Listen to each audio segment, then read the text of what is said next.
Hi students, this is Alex here. இந்த ப்ராப்ளத்துல வந்து நமக்கு y கொடுத்திருக்காங்க. ஒரு கண்டிஷன் இருக்கு. அதாவது இந்த மார்ஜினல் ஃபங்க்ஷன் இருக்கு இல்லையா, அது வந்து twice the x அப்படின்னு இருக்காங்க. ஸோ முதல்ல நம்ம மார்ஜினல் ஃபங்க்ஷன் கண்டுபிடிக்கலாம். ஸோ மார்ஜினல் ஃபங்க்ஷன் அப்படின்னா இதை வந்து நம்ம ஒரு டைம் டிஃபரன்ஷியேஷன் பண்ணணும். dy by dx கண்டுபிடிக்கணும். So 3x square plus 10 into 2x minus 48 வரும். x ஓட டிஃபரன்ஷியேஷன் பண்ணோம், லாஸ்ட் டேர்ம் வராது. So total இது வந்து 3x square plus 20x minus 48. The question இது வந்து twice the x அப்படின்னு இருக்காங்க. equal to 2x அப்படின்னு போட்டாச்சு. இப்போ இது வந்து இந்த பக்கம் சப்ட்ராக்ஷன்ல வரும்.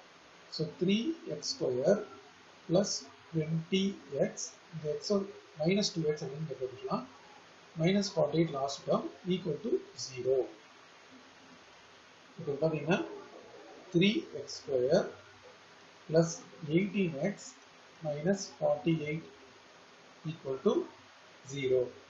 இதை நம்ம divided by 3 அப்படின்னு போடலாம்.